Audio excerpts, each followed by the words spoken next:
next essay is on dialogues on natural code. Go ahead. Hello. Hi. That was an absolutely incredible talk. And so I'm feeling the pressure. But I'm also just like hugely honored to follow like, a talk like that. Like you could probably hear, I'm shaking a bit. Like I feel the adrenaline. But let's do it. Right. So my name is Lou or Luke. It's a very long story. And unfortunately, so my co-conspirator Dave Ackley can't make it in person today, but he's going to be involved, and he's also, I think, on the live. He's in the live chat, I think, on YouTube. And I should say that this work is supported by his not-for-profit called Living Computation Foundation. Paid for my ticket today, so I just want to give thanks to anyone who's ever sort of contributed to that. If this is bad, then it's your fault, right? So. To give you some background, that's me. For a long time, I was a teacher. For like most of my career, I was a teacher. I worked with really, really tiny kids, mostly, but not always. With look, I'm shaking. I'm shaking. Oh my god. Okay. Mostly, but not always with communication difficulties. But currently, I'm a software engineer at TLDraw.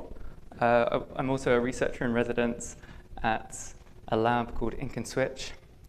And I'm part of this new collective called Tentpole. But yeah, anyway, part one, Lou, that's me. So to explain this piece of work I'm showing today, I need to go eight years back to when I was a teacher, right? So that's me. That was before hormones, right? So, and when I was a teacher, I discovered these videos on YouTube by Dave Ackley. He has this whole sort of this body of work on the internet for everyone to see. And the reason I watch them is because he has a very relaxing voice. And I'm not joking. That is why I watch them. I really enjoyed how calming they were. They're kind of amazing. The setup is fantastic. It has this sort of like black background, and Dave like looks through his slides to the left, often wearing a suit and tie, not here. But after watching this video for about like 100 times, some of its ideas started to resonate with me, right? So this is Dave showing the simulation of artificial life, right? But Dave said it was more than just that. It's more than that. This is not just artificial life. This is life, right? And I thought that was interesting. That was interesting. So I started to build my own things, which were similar. And this was the first thing I ever made, sort of inspired by Dave Ackley's work. And I sort of kept going, and I haven't stopped. And so I made this thing called SandPond, which is like a living computation. It's a simulation. And yeah, and I've kept going. This is like my latest attempt, which I presented last year at Splash, at Live. And it was the first time I've presented anything like academic-y in my life. I was inspired in other ways. This is another video he did. This on the left here, that's called the self-image. It's this symbol I'll get to later. And I sort of ran with that icon, like that symbolism in some of my more artistic projects too. So, okay, so yeah, I was sort of deeply inspired by Dave Ackley's work. And one day I put out this blog post on my blog. And on my blog, I usually write things that I've like learned or I'm trying to sort of reaffirm to myself. And one of the things that I did learn was sometimes you can just ask questions, right? I don't know if you know this. You can just ask for things. And I guess Dave read my blog post. So he sent me an email saying, just asking, this was immediately after the blog post, would you be interested in booking a Zoom slot sometime? Like, I've noticed you're obsessed with me, Lou. So we had a Zoom call, and it was like shortly after my birthday. And it was great, and we carried on chatting about once a month. I learned a lot from him about like working in academia for a long time, publishing lots of things, like how he thinks about code and what it what it means for something to be anyway. And then he said something crazy, right? He said something crazy. He said, let's write a paper. And I said, well, that's ridiculous, that's ridiculous. And actually, we didn't write a paper, we wrote an essay. And I'm very sorry, Jonathan, because I read your call for papers, and we wrote an essay called Dialogues on Natural Code. Right? So one of the things that we were talking a lot about at the time was okay, so Dave has this crazy idea, right? And I say crazy as a compliment, right? And so I asked him, so why is it so important to you that we see natural language as code? Because this is something that Dave kept saying to me, right? He kept saying that all communication can be viewed as code, right? All of it. All of it. It's this crazy idea. And this idea is called, there's like a delay, natural code. Right. I'm going to work that into my timings, right? This idea is called natural code. You know, kind of like we have programming languages, right? And we also have natural languages, so we can also have natural code. It's a cutesy name, but that's what it means, right? And so we thought the best way that we could do our essay was to actually make it this dialogue between me and him, to be like this example of communication, this example of natural code. So what we did is we recorded all of our calls. We had a call a week for many, many, many months, and we recorded everything. And then in the essay, it's just snippets of that. Right, so including the bits where we interrupt each other, especially those bits. It's often the most interesting bits. But I would say that there is some cleaning up, right? It's not completely faithful. And trust me, this is what I actually said, and this is how much better it looks in the essay. So you're welcome. You don't want the truth. You can't deal with it, right? The other thing we did was, the nice thing is you can add references to something you've said. So sometimes I would say to Dave, it's oh, but trust me, I can reference that, when I've got it in the back of my mind. The other thing you can do is refer to Fig 2 in your essay. But actually, after doing this for many, many months, and we got conditionally accepted, so we actually spent a lot more time on it as well, we got quite used to this format, and many of the dialogues actually started happening async. So this particular paragraph, I wrote that top line on one day. One day later, Dave wrote the second line. A day later, I spoke on the following one. A day later, Dave wrote on the following one. So these dialogues weren't just happening at the same time. They started happening in many different ways. And yeah, anyway, back to the talk. So, to answer this question about why Dave has this idea of natural code, we figured out through this whole dialogue that it starts with this, right? It starts with this. Dave says, I think living organisms can be meaningfully viewed as machines. And that's the first line of our essay. And of course, my response is, it's just, sorry, what? Like animals? When I think of a machine, I think of a computer or a gizmo or a gadget or a robot. But no, Dave says, machines are physical arrangements of matter. They move and do work. And they have power supplies. And you know what that means, right? You know what that means, right? Does that mean we're machines? I don't feel like a machine, right? Am I a machine, right? Am I a robot? You're nodding. The thing is, I'm not this kind of machine, right? I'm this kind of machine, right? I have power supplies. I have power supplies with the food I eat and things like that. I'm an arrangement of matter. The thing is, when I go to the doctor, I kind of want them to think of me as a machine. When something's gone wrong, my immune system's all messed up, right? I need them to think about me in terms of matter and biology and bits and pieces, right?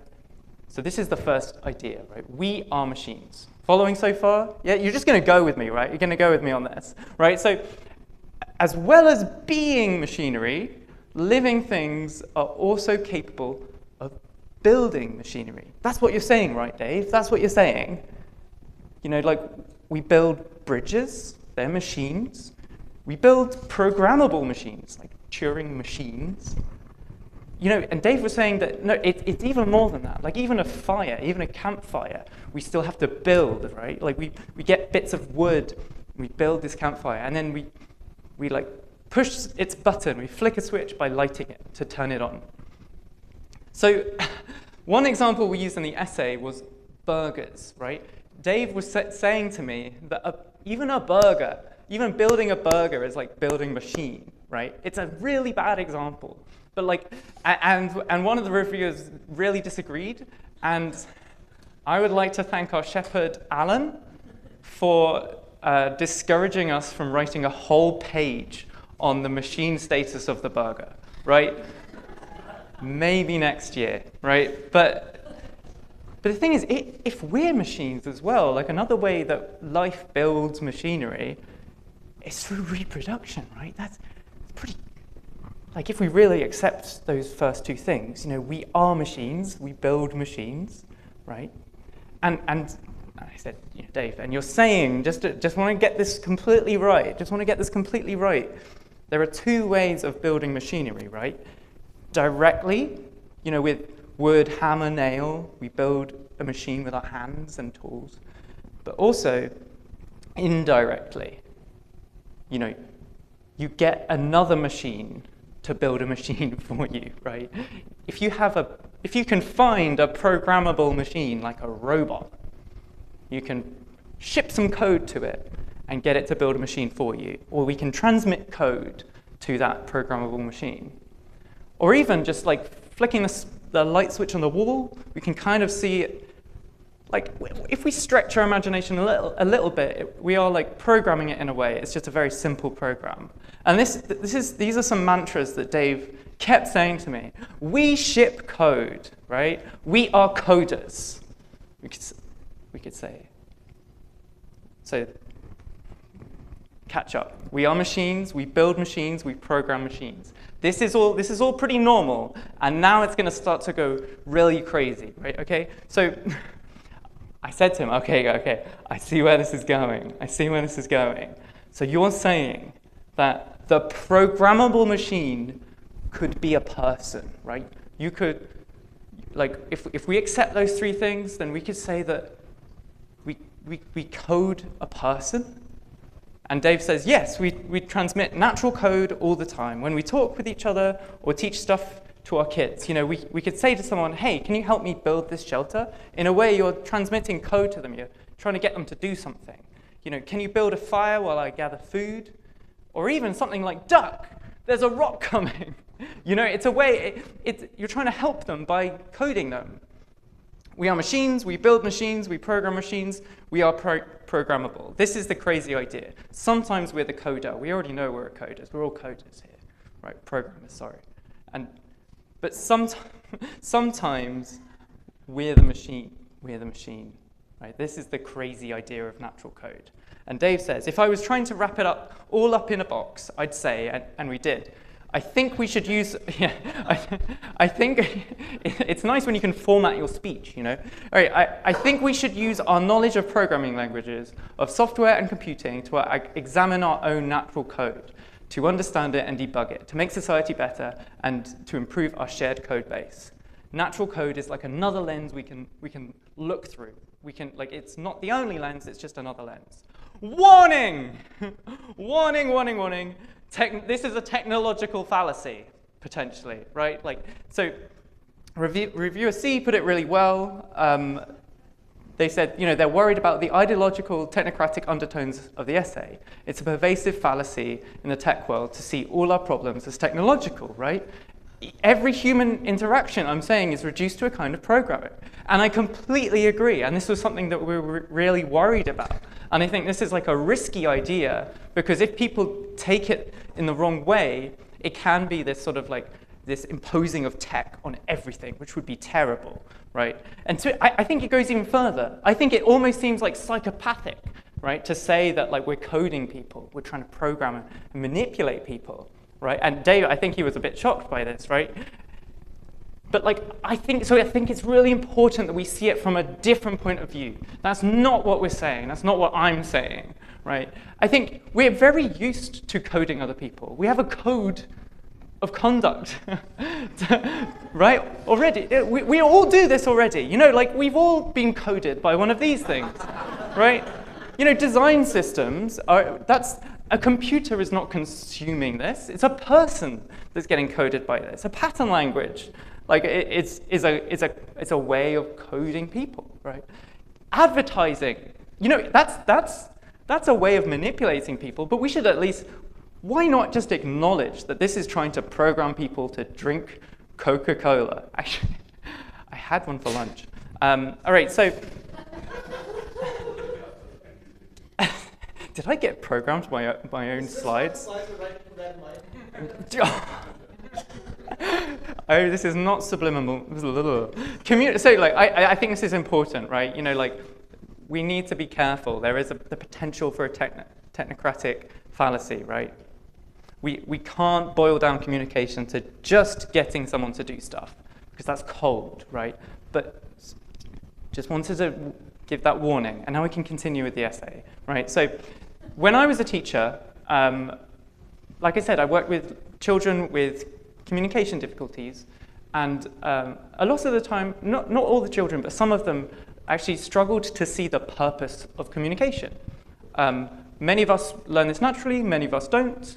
And so this is PEX, it's a picture exchange communication system, and it's one way of demonstrating to children and adults that communication is valuable because it can make people do things. So if you say, if you hand someone these cards, I want bubbles, and this happened many times, then I would give a child bubbles, right?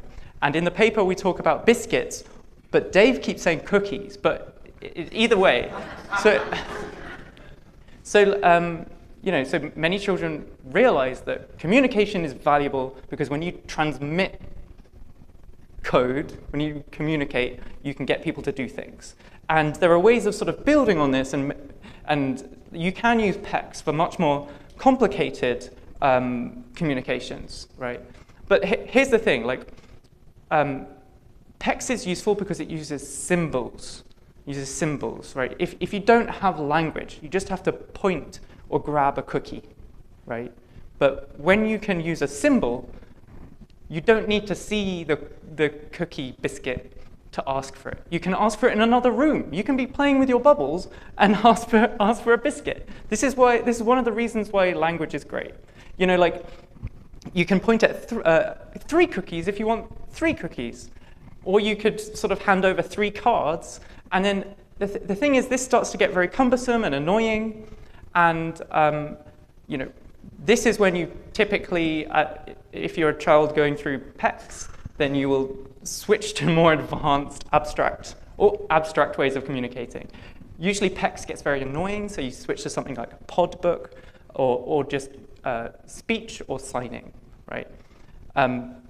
But I think this is like an interesting example because we're acknowledging that communication is helpful because it gets people to do things, right? We've just had to go through it explicitly here. So like a lot of this work is very inspired by my teaching days, right? Of course, it didn't take long for people to, you know, ask for, Mr. Wilson, I want 1 million cookies. No, right? Another warning. This is my favorite one, right? Non-determinism detected, right?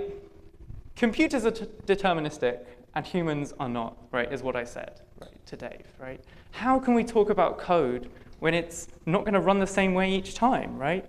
Dave said people certainly, you know, don't do the same thing every time. Many people say, well, if it's not deterministic, then it's not computation. And I have news for you, buddy, right? Determinism is an illusion in the real world, right? All code runs in the real world. I'm sorry to break it to you. don't shoot the messenger, right? Theoretically, code runs, I don't know where, in PDFs or something, right? But all real code runs in the real world. All running code is non-deterministic. And I can prove it to you. If you think you have found a deterministic program, then bring it to me, and I can prove to you that it will not necessarily finish. All I need to prove it to you is a hammer, and I can smash your computer because it's in the real world. Anyway. The way we get around non-deterministic execution of code is that we can run it again and again and again if we think like the net gain is positive, right? We do this in web development all the time. We do retries, right? So this is how we get around non-deterministic code, is you run it again and again and again and again and again. And now we get to part 2. In that spirit, Dave is now going to tell you some of these things again. Hey, Onward essay folks. Could I ask for the volume to go up a bit, please? Hey, Onward essay folks. I wish I could be there with you, but I am coming to you from last week in New Mexico. The idea here is that I'm just going to try to drill a little bit more deeply into these ideas of natural code for a couple of minutes and maybe find a few takes on them, and then hopefully, Lou will be able to make sense out of it for all of us. So, that sounds good to me as far as it goes. So, the very idea, this crazy idea that saying natural language between people is like code, programming code between a programmer and a programmable machine. I think it's fair to say, as the intro, that both people and both humans, both you and I, and digital computers can be viewed not just as machines, but as programmable machines. Okay, that's great. But in almost every way beyond that, programmable machines of our kind and programmable machines of the silicon kind are almost complementary rather than identical. And one of the biggest ways that we differ is the idea of deterministic execution. That the backbone of traditional digital computing has been this idea of deterministic execution. The hardware guarantees, with an asterisk, that it'll do the same thing every time. And people don't have that kind of guarantee. Beyond just people, living systems don't have that kind of guarantee. The vagaries of the natural world means you have a plan that you're going to try to reach the apple and eat it. But as Professor Tyson once said, everybody has a plan until they get punched in the mouth. That's what non-determinism is like. And what does that mean? Well, that means if we want to think about what's supposed to happen, we have a desire, we have expressed it in code, we want to execute that code or ship that code someplace else and have it be executed there, whatever it is, we have to consider not just the plan as we have stated, the master plan, but we have to consider the possibility that it won't work. We have to consider the possibility that it will fail. We have to consider the possibility that it will work differently on machine A and machine B. Why? Because there are implementation dependencies. And in traditional computing, in traditional programming languages, implementation dependencies are always lame. We hate implementation dependencies as programmers. We want the world, we want the digital system.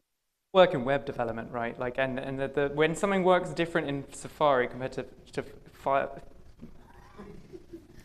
To clean all that up so that it's guaranteed to work the same way every time. That was the deal. And now you tell me it's going to do, it might be signed and it might be unsigned depending on what computer it happens to be running on. Well, I don't want to have to worry about that. Well, the real world living systems have to worry about that. And so once we get beyond determinism, and determinism is like crack. It really is a drug. It really is addictive because it allows us to skip a tremendous amount of stuff about error correcting and deciding whether we would rather have this kind of implementation problem or that kind of implementation problem. It allows us to sweep it all under the rug. That's hardware's job. Hardware provides reliability. Software provides desirability. And once we get past that, once we have to give that up, and I say we have to give it up, that's kind of why we're all here talking.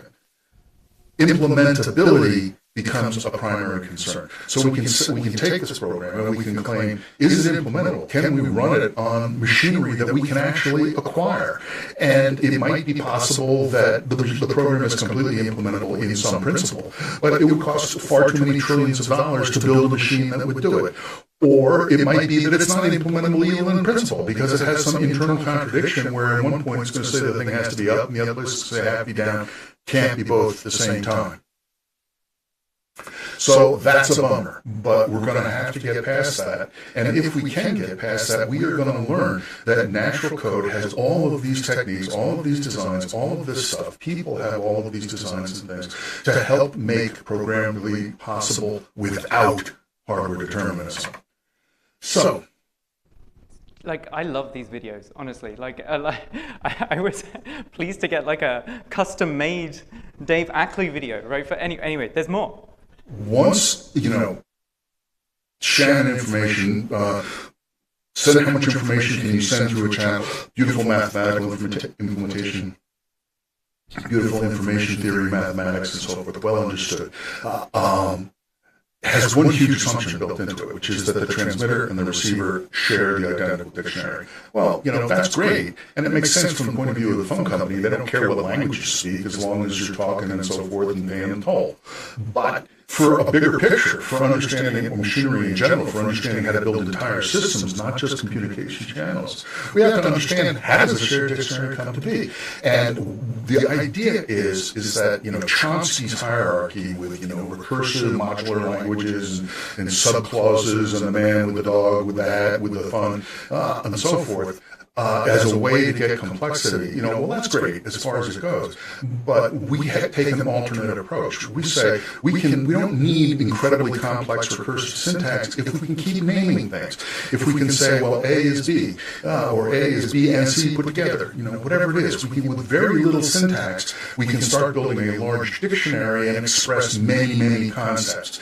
And most, I don't know, if we look at the code transmissions that are happening on Earth, if we could imagine analyzing, like the NSA, every bit that moves through every fiber and every radio wave that moves through every Wi-Fi, if we could imagine categorizing all of those computations, all of those code transmissions, a vast majority of them would turn out to be dictionary maintenance, saying A is B, B is C, and so forth. How do I know this? Because advertising is dictionary maintenance. Advertising is repeating over and over again from the valley of the Green Giant, right? There's tremendous.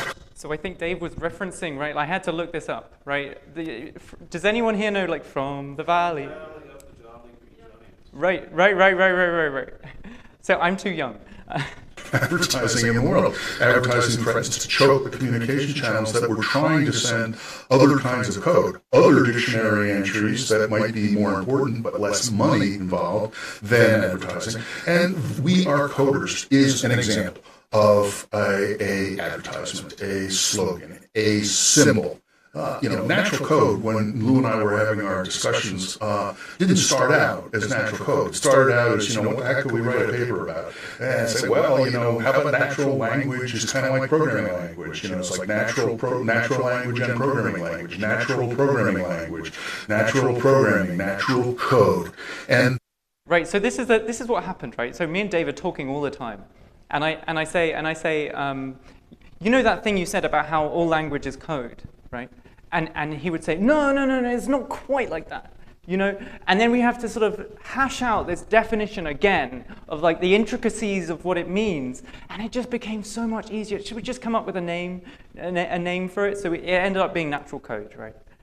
That was a process of bumming down a program, making the program shorter, in order to make it more memorable so that we would have a nice little token that we could hang it on. That's why we settled on natural code. We Are Coders is something I came up with a few years ago before. There's a YouTube video about it. It's the same thing. I mean, when I started out, I was talking about we are programmers. I didn't like the word coders. Coders sounded, humble or not as professional, or we are programmers. But the vastly shorter length of the code is completely overwhelmed. We are programmers. That is not a slogan. That is not a good tag, punchy symbol. We are coders. it is. Right. Next. So like there's this live programming. Do you know that there was once this thing called live programming, and there was a mailing list for it a long time ago, and it was too long. It wasn't wordy enough. So they changed it to live coding, but it's been very confusing because now there's a new thing called live programming, which is, anyway, it's the same thing with natural code. It was just so much easier and quicker to say it. So, beyond just building vocabulary, we also need to build simple constructs, simple syntactic fill-in-the-blank, role-filling sorts of things, like an API, an application programming interface, application programming interface in traditional programming. You know, we have this thing, you can insert at the front, you can insert at the back, you can remove from the front of the back, you can ask if it's empty, you can say, these various things. And an application programming interface.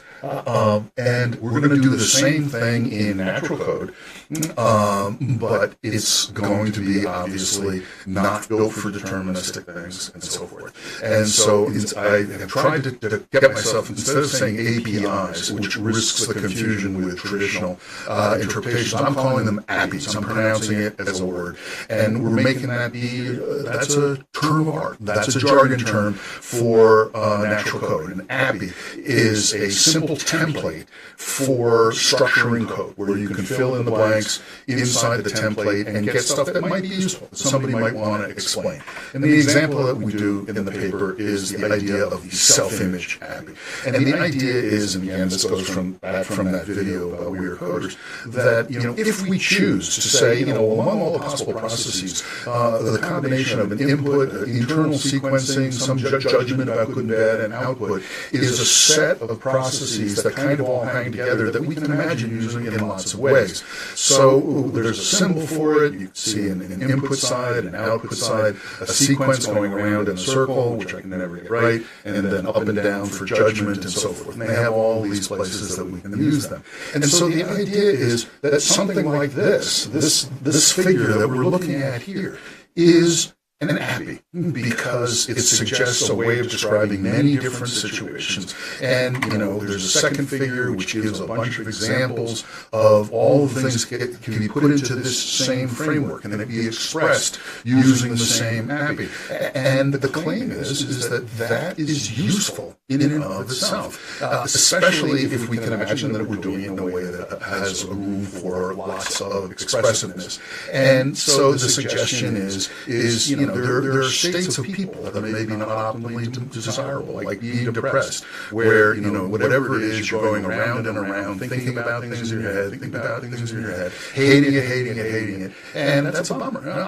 But maybe if we could understand it as part of a more general process of running a search process in our heads, where we try all these things, and that doesn't look good enough, that doesn't look good enough, and so on, and they're just all failing, then maybe actually being depressed is not such a bad thing. Maybe being depressed is we're doing a good job at running our parametric search, but the search is too hard, and so forth. So my feeling is, I've gone past my time, that the idea of natural code is compelling. It's not amazing. It's not a magical, theoretical framework that does anything. It's a way of speaking that has certain useful properties that we couldn't really talk about it this way until we understood programming and digital computing and programming language design to the level that we kind of understand it now. To me, it seems like the early days of design patterns, that there is low-hanging fruit all over the place here, where we could start fleshing out natural code APIs, natural code APIs, and exchange them with each other and say this is compatible with that, these things go together. We could build a natural code framework that will have more and more and more scope, and that could be good for our computation as a society altogether. Ooh, save me. Okay. I'm already over time. So I'm going to race through and maybe cut some stuff. But so yeah, this is the self-image that I showed you earlier. This is like just a way of thinking about a computation, whether that's like an unnatural computation, like a computer program, or a natural computation, like a computer program, right? And Dave gets it. I used it too, but we were kind of both doing this on our own. You know, we were both doing it on our own and just using it for like introspection or something, and that's not very helpful, right? So the whole idea of our dialogues was that we wanted to like sync up, right? Are we talking about the same thing? What are we talking about? And throughout this whole process, I think me and Dave ended up finding some shared language around it, and that's like kind of the output of this work is this word natural code. We know what we're talking about now. There are some things I'm going to skip over now. Come speak to me afterwards. Speak to me afterwards.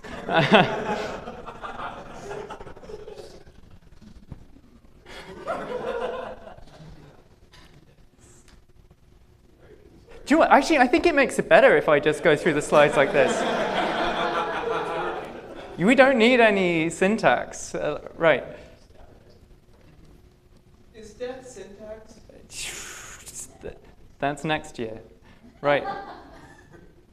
Do you know, this is a way better way of doing a presentation. What I will end on, this is because this is the important stuff. The other stuff was just bonus.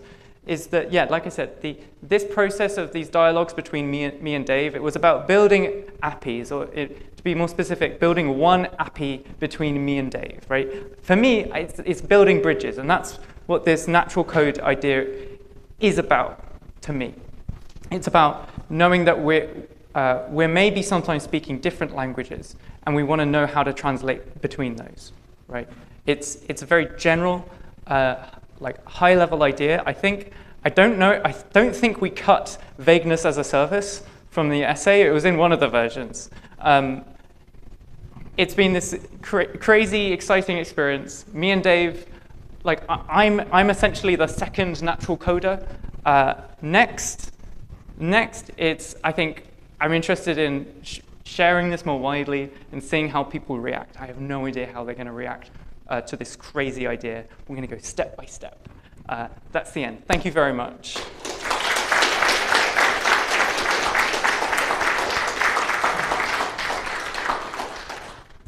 Thank you very much for the talk. There's time for questions.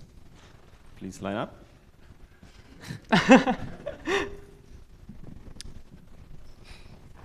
So tall. Yeah. Excellent Maybe try talk. to make it brief, though. The line is long. So Oh yeah, sorry, I didn't leave just much remember. time. But That's fine. Go ahead. I'm just gonna do this so I don't have to like crane my neck. Excellent talk. Super funny and really like just incredible ideas I was not expecting. Embrace death?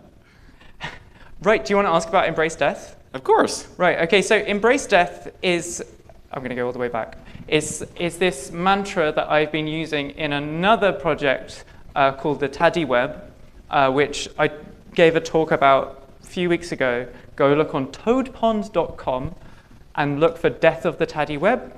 But it really takes on board robust first principles. And robust first computing is when you really lean into the non-deterministic execution of code, right? Where we expect code executions to fail, right? So it's like, you can say, yeah, embrace death of code, embrace failure of code. I think one way of coding is to try to avoid mistakes. Another way of coding is to try to embrace mistakes and just be ready for them. So that's embrace death. It's not as dark as it sounds. Very cool. Thank you. So I wanted to ask, because what you are describing seems really to me like some semiosis, which is the process of transferring meaning of the thing we are talking about, that is pretty prevalent in like human studies or like social studies. Mm-hmm. Is it something that you consider? Like we already have some framework of describing a meaning. I think this one is nice as well, but have you considered them together? Yes, and there's more. You should read the essay. There's a bit more on that. I think one of the things that I think is important is this is just yet another lens for looking at things, right? It's not made to replace anything. I think it's been interesting to see what kind of contexts this can be helpful or actually not helpful. But I think, so I don't want to take up too much time, but yes, I think it's not supposed to be the one true way of seeing things. It's just, hey, here's another way. If the others don't work, you've got another one to try now. Yeah. Hi, this was a really interesting talk. I was wondering, like, when I think of code, I think of it as a tool, and so like it's in service of some sort of like engineering goal, like there's a goal. Yeah. So I'm wondering if this lens produces like an ethical obligation to engineer language to fit some sort of goal.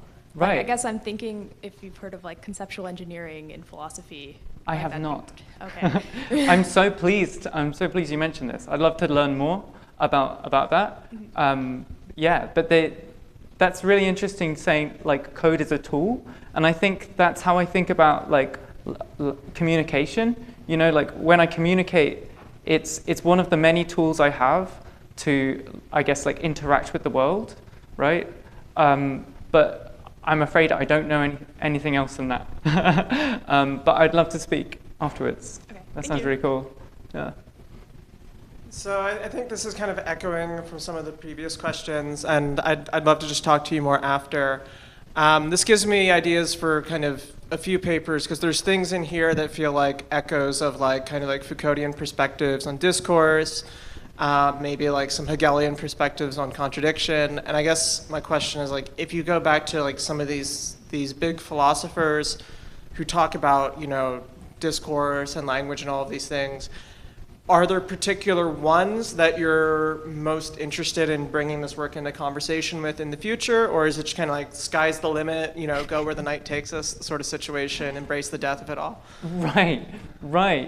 Great question. The sky's the limit. Perfect. So one thing I would say, boom, step by step, right? It's this little like mantra and slogan where I think we're trying to figure out what this is bottom up. It's not that we have like a top-down perspective with certain goals. I think this is part of I guess this robust first style of meaning building, right? Is to like build up our primitives, and one of them is natural code. Yeah. Right. Thank you. Thank you. Loved your talk, by the way. Thank you. So I just started reading on the plane on the way down here. Irving Goffman's book, The Presentation of Self in Everyday Life. Right. Okay. He wrote this in 1959, but it's all about, whenever we communicate, Yeah. we are performing. There are observers and actors in this, and there's all this stuff that goes on, subtle negotiation about how we communicate. Right. And I think that makes APIs much more complicated in real life than in code that is unnatural code. So it would be very interesting if you read that book and thought about it, if there's some other interesting patterns to come up. But anyway, that was just my thought. Yeah. Thank you. Can you show me Yeah. that later? That sounds great. I think one of the reasons, right, this whole idea has been interesting to me is because a lot of it is about we can have a look at how we define ourselves, right? Like how we like you say, like perform in a way, right? And, yeah. So yeah, that sounds really interesting. Yeah. So this is, again, a variation on questions people have asked, but there's lots of literature in psychology from the pre-computer days that has considered how we can understand and systematize and find patterns in our thought processes and in our interactions with each other. But I think part of the thesis, if I understand it, of natural code is that by viewing things from a computational lens, this is generative in a way. It brings us to new insights we might not have had exploring things the same way, but just with the set of concepts that existed like pre-1950. And I suppose API is one of them. But it's still a little bit unclear to me, like, what are kinds of ideas you hope to get through this line of inquiry, where it's really like you need this metaphor to, or like this metaphor productively generates those ideas in a way that would be difficult without it? Right. Really great question. One of the challenges I put to Dave in the essay was, isn't this just a psychology model? And I did a psychology degree, so check out his answer. I would say that one of the big things is it's more of a blueprint. This kind of model is more of a blueprint for how to implement programmable machines. It's not just trying to observe like how a person is or works. It's about, right, this is how we could implement something. And I could go more into like what that really means. Yeah, I should probably end there. Okay, thanks. Maybe some last comment. For, well, quite some time now, I've been wondering, coming from a Smalltalk background, what makes a good Smalltalk programmer, what makes a bad Smalltalk programmer, how to teach these practices quickly.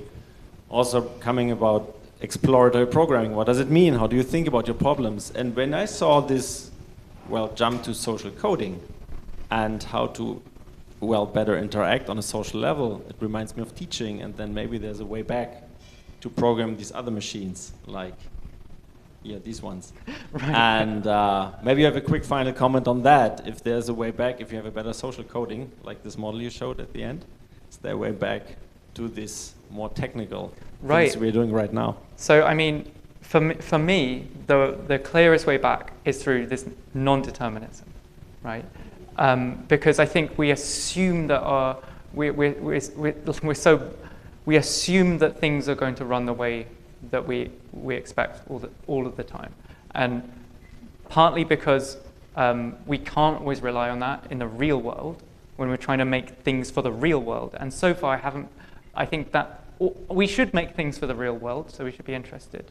But sometimes we just make mistakes, and so like, you know, we code things in a way where we should expect some mistakes, and so, you know, we should embrace the non-determinism of that. And I think there are some huge blind spots. There are some huge blind spots in like computer science because of this sort of addiction to determinism. And the thing I presented last year, the reason it worked was because it was fully non-deterministic, and so it hadn't been done before. So I think there's lots of low-hanging fruit for non-deterministic computation. So I'd say that. Thanks again for the talk.